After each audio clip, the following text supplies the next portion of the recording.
नमस्कार, good afternoon. सास बहू और सेंसेक्स के आज के मंडे के दिन के एपिसोड में आप सबका स्वागत है। हफ्ते की शुरुआत करेंगे बढ़िया फंडामेंटल तड़के के साथ। जोजीत फाइनेंशियल सर्विसेज के गौरांग शाह साहब। गौरांग सर आपको आपकी स्क्रीन पर नजर आएंगे। अच्छा दिखेंगे अभी। वो आज हमारी मदद करने वाले हैं अगले आधा घंटा। स्क्रीन पे toll free number, WhatsApp number, वो Twitter ID, Instagram ID, thread ID सब रख दी गई है।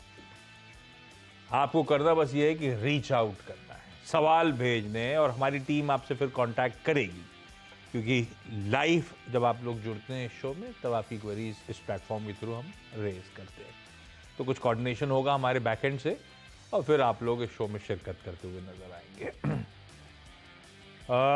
तो रीच आउट करना उसके लिए जरूरी है, लेकिन आप जाइए जरा मार्केट स्क्रीन्स पर। गजब मोमेंटम है। 2.5% उछाल के साथ इस समय निफ्टी ट्रेड करता हुआ। 125 अंकों का उछाल, दिन के हाईस पर 940 के आसपास की लेवल्स। 20,000 से महज 50 अंक दूर, और 20,000 से पहले एक पड़ाव और है 19,991 का, मेरे ख्याल से 91, 9 पॉइंट कम कर लीजिए इससे। वो है अब तक के रिकॉर्ड उच्चतम स्तर, जहां से पिछली बार हम पस्त पड़े थे। तो 20,000 जाते जाते रुक गए थे टेक्निकली, लेकिन लॉजिकली तो थे ही 20,000, दूरी कितने थे, लेकिन हाँ एक वो है। हमारे लिए दो दिक्कत के पॉइंट्स थे आज। 19,900 पे जिस तरह के राइटर्स थे, और सबसे इंपॉर्टेंट तो खैर 20,000 के राइटर्स हैं। तो आज ग्लोबल मूड तो कंड्यूसिव नहीं था, लेकिन गैप अप दिखा रहा था कि 19,900 के पड़ाव तो हम आसानी से पार कर जाएंगे। अब अगला पड़ाव, उससे पहले ही थोड़ा सा पस 950 के आसपास हम खड़े हुए हैं। यही लेवल्स के आसपास पिछली बार भी गए थे, ठंडे पड़े थे पिछली बार, मतलब आज के ट्रेडिंग सेशन में ही। क्योंकि एक तो साइकोलॉजिकली इंपॉर्टेंट हो जाता है प्रीवियस हाई, और साथ में 20,000 के कॉल राइटर्स। तो उस जोन के आसपास अब वो पड़ाव जाते जाते थोड़ा सा नर्वस 90s है। हालांकि ऐसा नर्वसनेस स्क्रीन पे नहीं है, जस्ट के तस मोमेंटम इंटैक्ट नजर आएगा, और स्क्रीन पूरी अच्छी है। ना सिर्फ Nifty Sensex, mid cap index रख दीजिए स्क्रीन पे, ब्रेथ रख दीजिए स्क्रीन पे, जो टटोलना है आप टटोल लीजिए। इवन निफ्टी की कंट्रीब्यूशन प्लेट रखिए स्क्रीन पे, देखिए किस तरह के large caps, heavy weights contribute कर रहे हैं इस समय। कोई रिलायंस इंडस्ट्रीज, कोई एचडीएफसी बैंक, कोई टीसीएस, इस तरह के प्रोफाइल ऑफ स्टॉक्स, हर सेक्टर का लीडर आपको आपकी स्क्रीन पर नजर आएगा मदद करता हुआ। इस तरह का मोमेंटम बना, और ये तब हो रहा है जब पूरा ग्लोब पस्त था, चाहे वो यूएस के संकेत हो, चाहे वो सुबह एशिया की तस्वीर हो जो दिखा रहा था मैं आपको बार बार। सब पस्त पड़े थे, सब लाल में थे। हमारा आउट परफॉर्मेंस पिछले कई दिनों से गजब का बना हुआ है। ये 7वां ट्रेडिंग सेशन है ऑन अ ट्रॉट, ये सितंबर सीरीज के हर दिन अब तक मजबूती और बढ़त के साथ कामकाज। Gaurang sir, good afternoon. ये हो क्या रहा है? बाजार हम बात कर रहे थे पिछले हफ्ते आशीष, पूरा जो महीना अगस्त का बीता 19,200, 19,300 नीचे के तरफ, 19,500, 600 ऊपर के तरफ। उसके पहले जुलाई के महीने में 1,000 पॉइंट की रैली कम हमने निफ्टी पर देखी। तो एक बहुत बड़ा एक दायरेबंद कारोबार हुआ अगस्त के महीने में। और इस सोमवार को हम सहयोगी चैनल से जुड़े थे, सीएनबीसी बाजार से भी हम बात कर रहे थे, सीएनबीसी गुजराती चैनल से बात कर रहे थे बाजार से। तो और हमने बताया था कि अगर 19,500, 600, खास करके 19,600 जिस दिन पार हो जाएगा निर्णायक तरीके से निफ्टी स्पॉट पर, तो बहुत तीव्र गति से सर्वोच्चम ऊंचाई पर जो हम पहुंचे थे जुलाई के महीने में, 19,900, आई थिंक 19,991.8 समथिंग कुछ बना था स्तर, उसको पार करने में ज्यादा समय नहीं लगेगा, और वही हो रहा है। और बाजार सभी को चौंकाता है। अगस्त महीने में सबको परेशान किया दायरेबंद कारोबार में, और जब पार किया 19,600 निर्णायक तरीके से, तो तीव्र गति से हम सर्वोच्च ऊंचाई के आसपास। ये मेरे ख्याल से गति रहेगी बाजार में आशीष, लेकिन क्योंकि हम निरंतर पिछले 6-7 दिनों से ऊपर जा रहे हैं, तो इस हफ्ते शायद एक आध दिन मुनाफा वसूली भी आ सकती है, इसमें आश्चर्य नहीं होना चाहिए। ठीक है, थोड़ा सा ब्रेथ कैचअप करना होगा, लेकिन मोमेंट तो ऐसा कोई इंडिकेटर नहीं है जो दिक्कत में आ रहा हो इस समय। और ऐसा भी नहीं है कि हम बहुत ज़्यादा स्ट्रेस्ड हो चुके हैं, थोड़ा सा फ्रॉथ आ गया भारतीय बाजारों में। हम अपने पीयर सेट से लार्जली डिस्काउंट पे, या फिर इवन अपने हिस्टोरिकल लेवल से बहुत ज़्यादा डिविएट हुए नहीं है। ठीक है, कंफर्ट है, फ्लोज अच्छे हैं, और ये तब हो रहा है जब एफआईआईज के कैश मार्केट में बैक टू बैक सेलिंग के आंकड़े, तब इस तरह का स्टॉक आउट परफॉर्मेंस है। चलिए, लेकिन सवाल जवाब के सिलसिले की शुरुआत कर रहा हूं। आज दिल्ली, नवी मुंबई और जयपुर जाना है, सब आपको आपकी स्क्रीन पे रेडी नजर आएंगे। क्विकली शुरुआत दिल्ली के साथ, और अर्चना कुमारी जी स्क्रीन पे। अर्चना मैम, हाय, गुड आफ्टरनून। अर्चना मैम, 3 दिन से लॉकडाउन में थे आप दिल्ली में? जी बाहर जाना ही नहीं हो पा रहा था? नहीं सर, 2-3 दिन से तो बिल्कुल भी कहीं आना जाना नहीं हो रहा था। G20 समिट की वजह से अभी जाके सारी क्या सब चीजें कुछ नॉर्मल पूरा खुल हो गया रही आज? हैं। जी चलिए, पर बहुत बढ़िया समिट आप लोगों ने करके दिखाया, दिल्ली वालों ने गजब कर दिया। अर्चना मैम, पहला सवाल कौन सा? जी सर, मेरा सवाल हाइकल पे है। मैंने 200 शेयर्स लेके रखे हैं 305 रुपए के रेट पे। हाँ, और ये क्यों लिए थे? लॉन्ग टर्म के लिए हैं, कुछ ट्रेडिंग वेडिंग का मन था अर्चना मैम? और कितना समय हो गया, हाल फिलहाल की खरीद है क्या? नहीं सर, हाँ 1-2 महीने की पहले की खरीद है। और लिया क्यों था? लिया था सर, मतलब कंपनी ठीक ठाक मुझे लग रही थी। आप लोग के CNBC से आवाज पे सुन के ही मैं स्टॉक पिक करती हूँ, एनालिस्ट और एक्सपर्ट की मतलब कि सुनती हूँ, आपको सुनती हूँ, फिर उसके बाद ही डिसीजन लेती हूँ। तो मतलब चलने वाला था, बट इसमें कुछ शायद गवर्नमेंट की तरफ से कुछ इश्यूज आ रहे हैं, इस वजह से शायद स्टॉक में कुछ प्रॉब्लम चल रही है। और इसका AGM मीटिंग भी शायद 26 को है, तो मैं सोच रही थी आप लोग से राय ले लूं कि इसमें बने रहना चाहिए या निकल जाना चाहिए। हिकालो क्लैरिफिकेशन है, फैमिली फ्यूड वाला इशू था ना, परिवार का कुछ? हाँ कुछ याद आ रहा है, लेकिन इनकी कुछ क्लैरिफिकेशन। खैर, जी तो हमने लिया हुआ लंबी अवधि के लिए आज से, अर्चना मैम? जी जी जी, मैं शॉर्ट टर्म नहीं लॉन्ग टर्म के लिए परफेक्ट, स्टॉक। समझ गया। अर्चना मैम ने लिया है गौरांग सर हिकाल, इनकी बाइंग पे ही खड़ा हुआ है, 2-2.5 रुपए ऊपर होगा, या कह लीजिए एट बाय प्राइस, ये दलाली मिला के सही लेवल्स हैं क्या लंबी अवधि के लिए? हिकाल है कैसा स्टॉक, और रखना चाहिए नहीं रखना चाहिए पोर्टफोलियो में? तो आशीष, मुद्दे हैं इस कंपनी में, ऐसा नहीं है कि नहीं है। और आशीष, क्योंकि हम बुनियादी तौर पर कवरेज नहीं, इसलिए विशेष रूप में टिप्पणी नहीं कर पाएंगे। लेकिन अर्चना जी अगर परिवर्तन करने के लिए तैयार है, यानी कि हाइकल में से निकल करके, इस क्षेत्र में से निकल करके कोई दूसरे क्षेत्र में अगर जाना है, तो इसी भाव के आसपास, इनफैक्ट थोड़ा बहुत कम निचले स्तर पर कामकाज कर रहा है, ऊर्जा उत्पादन करने वाला क्षेत्र से कंपनी टाटा पावर।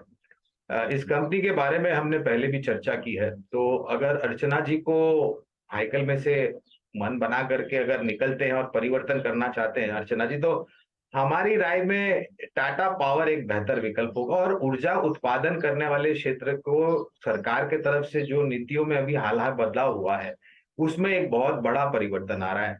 आने वाले 3 या 5 सालों में करीबन 370 गीगावाट्स नई क्षमता उत्पादन करने की जोड़ी जाएगी, जो ज्यादातर सूर्य किरण यानी कि सोलर से होगी, वायु से यानी कि विंड एनर्जी से होगी। और टाटा पावर बहुत बड़े तरीके से सोलर एनर्जी में ऑलरेडी नक्शे कदम रख चुका है और कामकाज आगे बढ़ रहा है। तो अगर आपको परिवर्तन करना है अर्चना जी, तो मेरे विचार में टाटा पावर ऊर्जा उत्पादन करने वाला जो क्षेत्र है, वहां से एक अच्छा विकल्प हो सकता है। स्विच कर सकते हैं, जो ज्यादा पसंद आता है। अगर फंडामेंटली कुछ चुनना है तो शायद दिग्गज टाटा पावर ज्यादा अट्रैक्टिव है। इसमें कुछ बैग एंड बैगेज कैरी कर रही है, इश्यूज हैं, ये आपका कॉल। स्विच करें तो इस पैसे का इस्तेमाल एक बेहतर फंडामेंटल वाली कंपनी में किया जा सकता है। नवी मुंबई से शोभा सोनवड़े स्क्रीन पे। शोभा मैम, गुड आफ्टरनून। शोभा मैम, क्या करते हो आप नवी मुंबई में मैम? मैं एक्चुअली मेरे होटल्स है एंड मैं शेफ हूँ। आप शेफ और आपके होटल्स हैं? जी नवी मुंबई तो गौरांग सरोवर में कभी भी आ सकते हैं वीकेंड पे। गौरांग सरोवर जा सकते हैं ना? हाँ जी। शोभा मैम, पहला सवाल कौन सा? मेरा पहला सवाल है, मेरे पास कुछ लमसम फंड्स है, उसको मैं इन्वेस्ट करना चाहूंगी 2 से 4 शेयर्स में, और ज्यादा लॉन्ग टर्म नहीं रखना है, 4 से 5 महीने के लिए रखना है। तो कौन से स्टॉक्स अच्छे रहेंगे? अच्छा, आप शेफ कौन से हो? कुलिनरी एक्सपर्टीज कौन सी है, बेकरी या? नहीं, all type of cuisine. Lunch time पे वैसे खासियत क्या है आपकी? महाराष्ट्रियन फूड। तो थाली वाली सब प्रेजेंट करते हो आप लोग? ऑल टाइप ऑफ, हाँ जी। अच्छा भाई, लेकिन ये 4-5 महीने के लिए क्यों? इस फंड्स की रिक्वायरमेंट है 5 महीने, अभी एक्सेस फंड्स पड़े हैं, ऐसा कुछ है क्या, या कोई और रीजन है? नहीं, मुझे कुछ कमिटमेंट्स है आगे, हाँ, तो मुझे फंड्स वहां पे लगेंगे। सो अभी सिर्फ थोड़े दिन के लिए कुछ अच्छे रिटर्न्स मिल और जाए अगर ये तो पैसा अच्छा ना है। निकल पाए ढंग से, नुकसान हो जाए तो बड़ा दिक्कत हो जाएगी 4-5 महीने डाउन द लाइन। बहुत ज्यादा दिक्कत होगी, तो फिर इसलिए आपकी ये सलाह एवेन्यू चाहती चुनना हूँ। बेहतर है क्या आपके हिसाब से? स्टॉक मार्केट हाँ में जी। किसने पता 4 महीने में क्या होना है? हाँ, वो तो नहीं, 100 का लेकिन 80 आप, हो गया तो फंस जाएगा मामला। नहीं, आप लोग एक्सपर्ट हो, आप ये मुझे गौरांग सर बता एक्सपर्ट सकते है, ये हैं। बताएंगे। मैं तो सिर्फ सवाल पूछ रहा था ताकि गौरांग सर को हाँ जी। क्लैरिटी हो कि मैम के दिमाग में क्या चल रहा है। गौरांग सर भाई, 4-5 महीने के लिए लमसम पैसा पड़ा हुआ है, पर 4-5 महीने के लिए डालना है, 3-4 स्टॉक बता दो तो मजा आ जाएगा। और यहां से वहां तक पैसा एक्स्ट्रा निकल आया तो वो आ रहे अपने तो। स्वाभाविक है, पहले तो शेयर बाजार में अगर आप निवेश करते हैं मैडम, तो सभी जोखिमों के अधीन होता है। इसमें जोखिम होता है, जरूरी नहीं है कि आपको मुनाफा ही मिले। तो आपकी तैयारी होनी चाहिए मैम, ये आपको रिक्वेस्ट होगी हमारे तरफ से। और सभी जोखिमों के अधीन होता है। स्थानीय मार्केट से जो संकेत आते हैं वो अंतर्राष्ट्रीय स्तर पर संकेत आते हैं। सभी equity markets are expose to all kind of risk, ये मेरे को बताना जरूरी है आपके लिए। छोटी अवधि के लिए तो हम टिप्पणी नहीं करते, लेकिन हाँ, मुझे लग रहा है कि जो आपने समय सीमा बताई है और तब तक मेरे ख्याल से दूसरी तिमाही के नतीजे आना शुरू हो जाएंगे, तो वित्तीय क्षेत्र हमें काफी अच्छा लगता है। पहली बात, जहां पर जो प्राइवेट सेक्टर बैंक्स है और सरकारी बैंक्स है वो अच्छा रुझान लेकर के आ सकती है। तो मेरे ख्याल से स्टेट बैंक ऑफ इंडिया है सरकारी बैंक में से, वो अच्छी लगती। कैनरा बैंक है वो अच्छा लगता है। एक्सिस बैंक, एचडीएफसी बैंक और आईसीआईसी बैंक, ये हो गई आपकी बैंकिंग की सूची। और अगर आपको दूसरा क्षेत्र देखना है तो हमारे हिसाब से एफएमसीजी सेक्टर अच्छा कर सकता है, जहां पर ITC, HUL, Tata consumer products जैसी कंपनियां हैं, ये अच्छा बेहतर कर सकती हैं। आईटी सेक्टर में मैडम, पिछले एक तिमाही में जो नतीजा है इस वित्तीय वर्ष के, उसके बाद ऑर्डर्स अच्छे आए हैं, बड़े बड़े ऑर्डर्स आए हैं। तो टीसीएस है, एलटीआई, माइंट्री जैसी कंपनी आईटी में, ये एक डाइवर्सिफाइड पोर्टफोलियो बना सकते हैं आप, करीबन 2-3 क्षेत्र का, और इन सब कंपनियों पर ध्यान दे सकते हैं आप। लेकिन एक रिक्वेस्ट होगी, अगर आपके पास समय की पाबंदी नहीं है तो आप थोड़ा बहुत लंबा समय अगर देते हैं तो ज्यादा बेहतर मुनाफा हो सकता है, लेकिन छोटी अवधि में जोखिम बिल्कुल हो सकता है। थोड़ा सा रिस्क है, otherwise fundamentally strong companies Gaurang sir ने हाईलाइट कर दी। 35 पॉइंट दूर हैं गौरांग सर हम रिकॉर्ड हाईज को फिर से छूने में। आज लग रहा है कि छू जाएंगे सेकंड हाफ में? गट फीलिंग क्या कह रही है? देखिए, सर्वोच्च ऊंचाई देखने का जो एक आभास होता है वो एक अलग होता है, और हम तो चाहते हैं कि 19,991.8 जो बना था उसको आज पार कर जाए, एक नया सर्वोच्चम स्तर बने। और आशीष, हमारा भारत देश मेरे ख्याल से जिस तरीके से G20 की प्रतिनिधि हो रहा है, जिस प्रकार से पहचान हो रही है हमारे भारत देश की, तो 20,000 तो एक आंकड़ा है, मेरे ख्याल से 25,000 के पार भी जाना चाहिए हमारा निफ्टी। जाएगा, इवेंचुअली जाना ही है। खैर, जयपुर से सीमा गुप्ता जी। सीमा मैम, गुड आफ्टरनून। सीमा मैम, सर, क्या करते हो आप जयपुर में? सर। कितना समय हो गया शेयर बाजार से जुड़े हुए? शेयर बाजार से सर शादी पहले 28 साल पहले से जुड़ी हुई हूँ। शादी पहले से जुड़े हुए हो? और कैसा रहा ये 28 साल का सफर? 3 दशक हो गए। बहुत बढ़िया रहा। एक आरकॉम और आर पावर ने मुझे बहुत निराश किया, और तीसरा ये आईईएक्स। एवरेज करते करते परेशान हो गई सर। बाकी सबने कमा के दिया है। बाकी सबने कमा के दिया। तो ठीक है, कुछ तो लेता है बाजार जब देता है इतना। तो अभी कौन सी दिक्कत है? आईईएक्स ही का पहला सवाल। आईईएक्स 2700 शेयर्स हैं सर, 165 एवरेज है। और लंबी अवधि के लिए लिया था? हाँ, लॉन्ग टर्म। मैं बढ़िया कंपनीज के शेयर लेती हूँ और लॉन्ग टर्म रखती हूँ उनको। हाँ, नहीं कंपनी तो कोई दिक्कत नहीं है, थोड़ा सा वैल्यूएशन जब तेजी थी तो काफी स्ट्रेस्ड हो गए थे। एक्चुअली सर, मोनोपोली खत्म हुई है, कंपनी थोड़ी खत्म हुई है। हाँ बिल्कुल ठीक है, और मोनोपोली भी, मोनोपोलिस्टिक पोजीशन तो अभी भी है, लेकिन फिर भी गौरांग सर ये हुआ कि पिटाई बहुत हुई। ये ऐसे कई सारे स्टॉक थे जो नियर मोनोपोलीज थे या मोनोपोली थे, बहुत बाजार ने मूल्यांकन दे दिए थे, वो करेक्ट हुआ, वो फेज आया था। अब कुछ लग रहा है बेस वेस तो एटलीस्ट फॉर्म हो रहा है। मेरी बाइंग से 24-25 रुपए दूर है, क्या करूं, रखूं या निकलना है? तो अभी हम ऊर्जा क्षेत्र की बात कर रहे थे, और ये आईईएक्स जो है इंडियन एनर्जी एक्सचेंज, यानी कि एक प्लेटफॉर्म है जहां पर एनर्जी वगैरह ट्रेडिंग वगैरह whatever happens over there. Again विशेष रूप में टिप्पणी नहीं करूंगा आशीष, क्योंकि कवरेज नहीं है। लेकिन मैम, सीमा मैडम, अगर आपको ये सेक्टर अच्छा लगता है यानी कि पावर, तो अभी हमने बात कर रहे थे टाटा पावर की, उसी लिहाज से मुझे लग रहा है कि, और दिक्कत ये है सीमा जी कि इस कंपनी में, आईईएक्स में, पिछले मेरे ख्याल से 2 महीनों में मेरे पास इतने सारे सवाल आए हैं, लोग पूछ रहे हैं एक्स के बारे में, काफी लोग यहाँ पर फंसे हुए हैं जिस प्रकार से गिरावट आई है। तो थोड़ा बहुत ध्यान रखने की जरूरत है शेयर बाजार में, और अनुशासन भी उतना ही जरूरी है। आप बहुत पुराने निवेशक हैं शेयर बाजार में, काफी लंबे समय से जुड़े हुए हैं, तो मेरे ख्याल से थोड़ा बहुत अध्ययन करना चाहिए, थोड़ा बहुत अभ्यास करना चाहिए।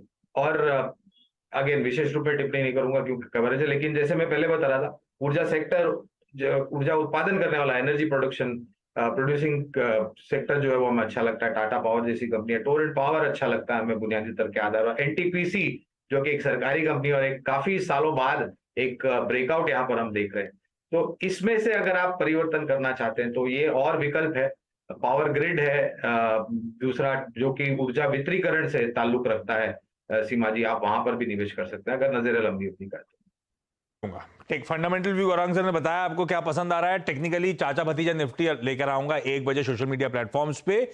गावा सर से आईईएक्स पे सीमा मैम वहां पे चर्चा भी कर लेंगे, टेक्निकली कैसा पॉइज्ड है, आपकी बाइंग तक आएगा नहीं आएगा, भाव टू भाव निकलने को मौका मिलेगा नहीं मिलेगा, वो 1 बजे आवाज के यूट्यूब और फेसबुक प्लेटफॉर्म पे। क्विकली एक राउंड सवाल कर लेता हूं गौरांग सर, जल्दी जल्दी निपटाते हैं। अर्चना मैम, अगला सवाल। जी, मेरे पास वर्धमान के 100 शेयर्स हैं सर, हाँ। At the rate of 336। लंबी अवधि के लिए है ना, आपने कहा रखा सब कुछ लंबी अवधि का। 100 क्वांटिटी, अरे वाह 336। गौरांग सर 62 रुपए पर शेयर मुनाफा, कैसा लगता है ये स्टॉक, रखूं? अगेन स्पेसिफिक कवरेज नहीं है इसलिए टिप्पणी नहीं कर पाऊंगा, लेकिन टेक्सटाइल सेक्टर काफी अच्छा लगता है जहां पर रेमंड जैसी कंपनियां है। वर्धमान टेक्सटाइल एक समय पर मेरे ख्याल से कवरेज थी, लेकिन अभी हमारे लक्ष्य आने के बाद मेरे ख्याल से इस कवरेज को निकाल दिया था। लेकिन जिस तरीके से परिवर्तन सरकार कर रही है टेक्सटाइल सेक्टर को लेकर के, मेरे ख्याल से अच्छी कंपनी है, बैलेंस शीट मजबूत है, खाली एक ही है तिमाही नतीजों पर आप ध्यान दें। अभी तो होल्ड करेंगे, मतलब रिजल्ट जरा वॉच आउट करेंगे, अदरवाइज टेक्सटाइल में वाकई बहुत स्ट्रांग मोमेंटम बना हुआ है, पूरे सेक्टर में सेक्युलर रन है। शोभा मैम, अगला सवाल। जी, अगला सवाल मेरा है जियो फाइनेंस। कितने में मैंने ले लिया है 252। वो जिस दिन और लिस्ट हुआ था उस दिन 25 लिया या अभी हाल फिलहाल लिया? नहीं, लिस्ट हुआ था उसी दिन लिया है, हाँ। बट लॉन्ग टर्म के लिए रखना चाहूंगी इसके। तो चला इसमें चाहिए अभी इसके ऊपर। अभी तो कैसे इवॉल्व होगी कंपनी देखना है। आपने बेट किया हुआ है ग्रुप के नाम पे और होप्स पे, है ना? जी, गौरांग सर सही बेटे क्या? अभी कुछ कहने को तो है नहीं, देखते हैं कैसा खांचा खड़ा होता है इवेंचुअली। क्या करना चाहिए, होल्ड कर लूं? तो आशीष, मेरे ख्याल से जो भी घोषणा है चेयरमैन साहब ने एजीएम के समय की जियो फाइनेंशियल्स को लेकर के, वो एक दशा दिखाती है शोभा जी के मैनेजमेंट को कहां पर लेके जाना है इस कंपनी को। एसेट मैनेजमेंट में जाना चाहती है कंपनी शोभा जी, एक कंपनी इंश्योरेंस में जाना चाहती है। जमीनी स्तर पर बहुत कामकाज होना बाकी है और शुरू होना बाकी है शोभा जी। यानी कि कहने का तात्पर्य है कि जो कारोबार की रणनीति है और जो मैनेजमेंट की कंपनी को लेके जाने की जो दिशा है, जो डायरेक्शन है, वो अच्छी है। खाली एक ही है कि जैसे आशीष भी बता रहे थे कि अप्रूवल्स काफी लेने पड़ेंगे और इसके लिए समय लग सकता है। तो और एक पेरेंट जो है रिलायंस की बैकिंग, जहां पर आपको डेटाबेस टेक्नोलॉजी एस्टैब्लिश करने के लिए जो पैसे लगेंगे, कैपिटल लगेगा, वो बहुत मजबूत है।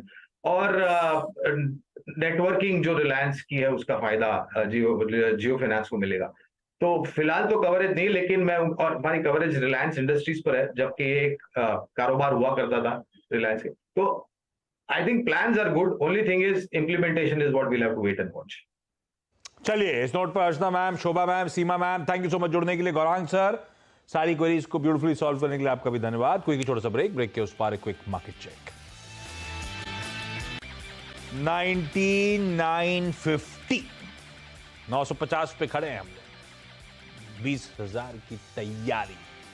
और इस बीच चाचा जी जुड़ गए हैं एक एक्स्ट्रा पुश देने के लिए इस निफ्टी को। जाने का 20,000 आज 20,000 तो फ्यूचर में भी चला गया। हाँ, फ्यूचर में टच कर गया, बस पर तो सेलिब्रेशन कैश का इंतजार करता है। अच्छा, करने तो उनको, अपने को तो फ्यूचर का हो गया हो गया फ्यूचर। अच्छा, आप रेडी हो?